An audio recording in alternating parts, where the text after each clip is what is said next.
اهلا بيكم معانا النهارده حلقه جديده. وحلقتنا النهارده هنتكلم عن موضوع مهم جدا، هي مثلا الطاقه الحيويه البشريه. الطاقه الحيويه البشريه دي تعتمد على ايه؟ تعتمد على ان مثلا زي التخاطر، ان انت لما بتيجي تتخاطر مع شخص، تيجي تفكر في شخص فبتلاقيه بيفكر فيك. شعورك ناحيه شخص معين بيتكلم معاك او بيحاول ان هو يتواصل معاك احساس سلبي، احساس ايجابي. ساعات كده بنحس ناحيه الناس ان الشخص ده مش قد الثقه، ان الشخص ده مش لازم ان احنا نثق فيه، مع ان احنا اصلا ما نكونش عرفناه وعمرنا في حياتنا ما شفناه قبل كده ولا تواصلنا معاه قبل كده، بس هو مجرد احساس من جواك بيقولك ابعد عن الشخص ده لان الشخص ده مؤذي. او شخص بتشوفه اول مره بتحس ان انت مرتاح له وتحس ان الشخص ده طيب جدا، مع ان برضو انت ما كانش ليك سابق معرفه معاه. زي مثلا ان انت لما تيجي تفكر في حد معين بتحلم بيه. التخاطر يندرج في الخانة بتاعة الطاقة البشرية الحيوية، ومن خلالها انت تقدر تتواصل مع الناس. الطاقة البشرية الحيوية معناها ايه عامة؟ معناها ان الانسان نفسه جواه طاقة، او ممكن تسموها شعور، او ممكن تسموها whatever، بس هي موجودة. يعني انت كإنسان، اي انسان في الكون بيكون جواه نوع من انواع الطاقة.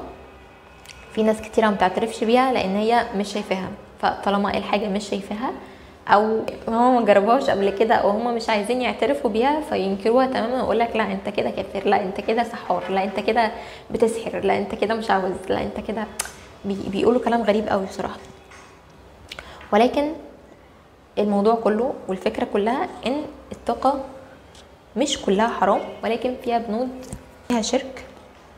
وده اللي انا وضحته بالنسبه للطاقه الكونيه. اما بالنسبه للطاقه البشريه او الطاقه الحيويه البشريه، هي بتعتمد على ان انت بيكون جواك مثلا احساس سلبي. انت لو مثلا قاعد بتفكر بطريقه ايجابيه، شخص سعيد، شخص متصالح مع نفسك، شخص متسامح، شخص دايما تفكيره ايجابي وتصرفاته ايجابيه، هيكون شخص اي حد هيحبه واي حد هيحب ان هو يتواصل معاه. في برضو ناس كتيرة جدا بتفكر باسلوب سلبي جدا واسلوب سخيف جدا، فبتلاقيهم دايما متنشنين ودايما مكشرين. ده تأثير الطاقة عليك. ولكن الطاقة عامة، الطاقة البشرية الحيوية، هي ليس لها أي تأثير على الكون حواليك. الكون أو المتحكم في الكون عامة هو الله، وده شيء متفق عليه وشيء ما فيهوش اي خلاف. الفكره كلها الطاقه الحيويه البشريه هي ملاش اي تحكم بالاشياء اللي حواليك، ولكن بتتحكم في مشاعرك، بتتحكم في قراراتك. يعني انتوا ممكن تقدروا تسموها، الناس اللي مش عاجبها كلمه طاقه ممكن تسموها مشاعر عادي جدا، يعني هي مش هتقول لكم لا. زي مثلا بلاش ان احنا نتكلم نقول الطاقه مثلا، لا خلينا نفكر. طيب نقول المشاعر السلبيه ما بتاثرش عليك سلب.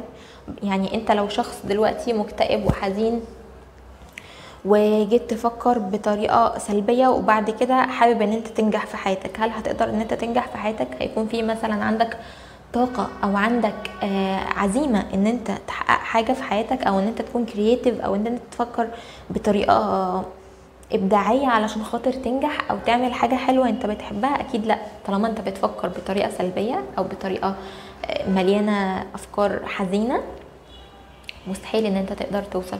وده هو التأثير اللي انا اقصده بالطاقة اللي هي الحيوية اللي موجودة في جسمنا او موجودة فينا كبشر، بتأثر علينا وبتأثر على الشخص او الاشخاص اللي قدامنا، بتخليهم يعني يا اما ان هم ينجذبوا لينا بسبب طاقتنا او ينفروا مننا، او ممكن احنا برضو ننجذب لناس معينة هم تفكيرهم او اسلوبهم بيشابه اسلوبنا، زي مثلا او بيتوافق مع اسلوبنا. زي مثلا ناس بيكونوا ضحية، فالضحية دايما بتجذب الشخص السام او الشخص اللي هو التوكسيك. طبعا الكلام ده هي مش بتجذبه زي المغناطيس كده بتشده، لا، هو بتجذبه من خلال تصرفاتها، من خلال الاماكن والكلام اللي هي بتعمله او بتروحه، او النشاطات اللي هي بتعملها، من خلال هي يعني بيكون جوه مخها او جوه الشخص البني ادم اللي هو دايما عايش دور الضحيه، حاسس ان هو دايما مظلوم، حاسس ان هو دايما الناس بتيجي عليه، حاسس ان هو دايما محتاج مساعده من حد، وان هو ما يقدرش ان هو يعمل حاجه لوحده، وما يقدرش يعتمد على نفسه، ولازم حد يكون موجود عشان خاطر يساعده، ولازم يكون في حد بيضطهده وكل الناس حواليه بتضطهده. هو عايش في الاحساس ده. لا وعي عندك او اللي هو في عقلك الباطن، لما انت تقتنع بشيء معين هيقتنع بيه مباشرة، وهيبدأ ان هو ينفذ لك او يحط لك الشيء ده على الواقع قدامك. زي مثلا ان انت بتبدأ ان انت تنجذب لأي شخص تشوفه مؤذي او تحس ان هو شخص بيأذي الناس او كده، تحس ان انت حابب ان انت تقرب منه او تتعرف عليه، علشان خاطر ممكن انت يكون في دماغك ان انت ممكن تغيره، او بيكون حاسس ان هو الشخص ده المناسب. تلقائيا وبدون وعي منك انت بتنجذب للشخص السام لما انت بتعيش دور الضحية.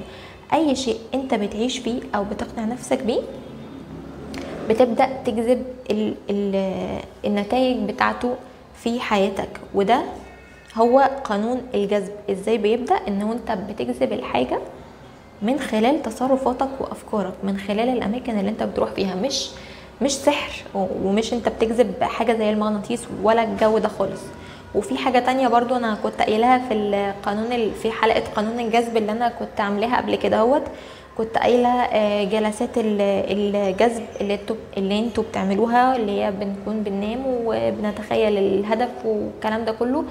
كان قصدي منه تدريب عقلك اللاواعي او عقلك الباطن على ان انت تكون حصلت على الهدف ده، فتبدأ تدريجيا ان انت تنفذه او ان انت تحققه لاقتناعك ان انت اوريدي حصلت عليه. لان انت لما تقنع عقلك الباطن بشيء معين بيبدأ ان هو يسعى ان هو ينفذه، ويشوف الشخص الناجح او الحاجة دي اللي انت عايز تحققها ايه المطلوب منك علشان خاطر تعملها، وبيخليك تلقائيا يعني بتبدأ ان انت تعملها. فعلشان كده كنت قايله لكم تكتبوا ورق صغير عليه الاهداف بتاعتكم، او تفكروا فيها قبل النوم او الكلام ده كله.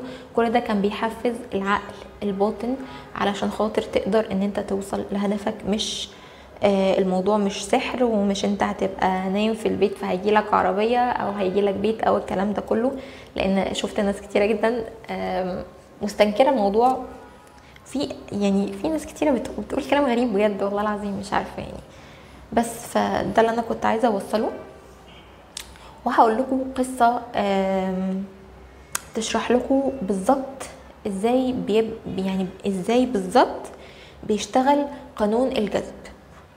كان في قصة لطيفة قوي بين شخص بيشتغل في التنمية البشرية، وكان بيحكيها لنا قبل كده انا شفته في برنامج اجنبي، مش فاكرة القصة قوي بس هحاول احكي اللي انا فاكراه. الشخص ده كان بيشتغل في التنمية البشرية. في يوم من الايام جاله شخص شاب صغير في بداية حياته، كان حابب ان هو يتعلم منه ازاي يكون ناجح او ازاي يحقق اهدافه. قال له ان هو عايز يقعد معاه شوية وان هو يسأله شوية اسئلة. فالدكتور بتاع التنمية البشرية دي قبل طبعا الدعوة بتاعته وقعد معاه فعلا. فسأله سؤال، قال له هو انت في حاجة بتقولها لنفسك او جملة بتحفز بيها نفسك كل يوم الصبح لما بتصحى علشان خاطر تقدر تحقق اهدافك؟ قال له لا، انا ما عنديش اي جمل تحفزني علشان خاطر ابدأ بيها يومي، ولكن انا عندي سؤال بسأله لنفسي كل يوم. فالراجل استغرب وقال له سؤال ايه اللي بتسأله لنفسك كل يوم؟ قال له بسأل نفسي كل يوم لما بصحى من النوم، شخصي او انا في المستقبل كشخص ناجح متخيله، او انا متخيل نفسي كشخص ناجح في المستقبل، بيتصرف ازاي؟ يومه عامل ازاي؟ بيصحى من النوم بيعمل ايه؟ يعني البروجرام بتاع حياته بيكون عامل ازاي من اول ما بيصحى لغاية ما ينام. ده بيحفز العقل الباطن على ان هو يشوف الشخص الناجح عامل ايه او بيعمل ايه، ويبدأ ان هو يقلد تصرفات اللي هو تخيلها ان هو بيعملها. فالشاب استغرب، ولكن قرر ان هو يجرب التجربة بتاعته دي، وان هو يسأل نفسه كل يوم السؤال ده، هو شايف نفسه في المستقبل كشخص ناجح عامل ازاي. فابتدى فعلا ان هو يسأل نفسه كل يوم اول ما يصحى السؤال ده، وفعلا خلال وقت قصير جدا كان هدفه ان هو يشتغل في شركة كبيرة جدا كانت مشهورة عندهم وكبيرة جدا.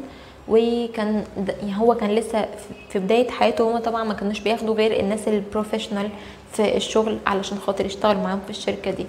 فابتدى ان هو يطبق نصيحة الدكتور ده او اللي هو الكوتش لايف بتاع التنمية البشرية، ويسأل نفسه السؤال ده كل يوم: انا متخيل نفسي كشخص ناجح في المستقبل عايش ازاي؟ يومي بيكون عامل ازاي؟ فابتدى ان هو يعدل في لبسه، بقى يلبس هدوم شيك وفورمال اكتر، بدأ ان هو شغله يكون بروفيشنال اكتر، بدأ ان هو يعدل اسلوب حياته، بدأ ان هو يكون شخص صحي، بدأ ان هو يهتم بصحته، بدأ ان هو يهتم قوي بكل دقيقة بتفوت من وقته، بدأ ان هو يستغل كل حاجة حواليه، وكل دقيقة بتفوت منه بدأ ان هو يستغلها صح. بدأ ان هو فتح مكان صغنن بدأ ان هو يشتغل فيه، وبعد كده بدأ ان هو يشغل ناس تحت ايده، وبدأ يكبر الشغل بتاعه واحدة واحدة لحد ما فتح شركة صغيرة خاصة بيه، وبدأ ان هو يشتغل وبقى ناجح جدا في حياته. خلال الوقت ده بعت CV بتاعه للشركة اللي هو كان نفسه يشتغل فيها، وفعلا بعتوله ان هم هيستنوه في الانترفيو في الشركة. ولما راح فعلا قبلوه وكسب منصب كبير جدا زي الإدارة التنفيذية أو حاجة كده، كسب منصب كبير جدا في الشركة، وفعلا حقق أمنيته خلال وقت بسيط جدا، تقريبا سنة أو حاجة كده هوت وصل لهدفه. وكل ده كان من ايه؟ كان من السؤال الصغير اللي هو سأله لنفسه كل يوم. ده كان بيحفز عقله الباطن ان هو يخليه النسخة الناجحة اللي هو تخيلها في حياته في المستقبل. لما يكون شخص ناجح هيعمل ايه وهيتصرف ازاي.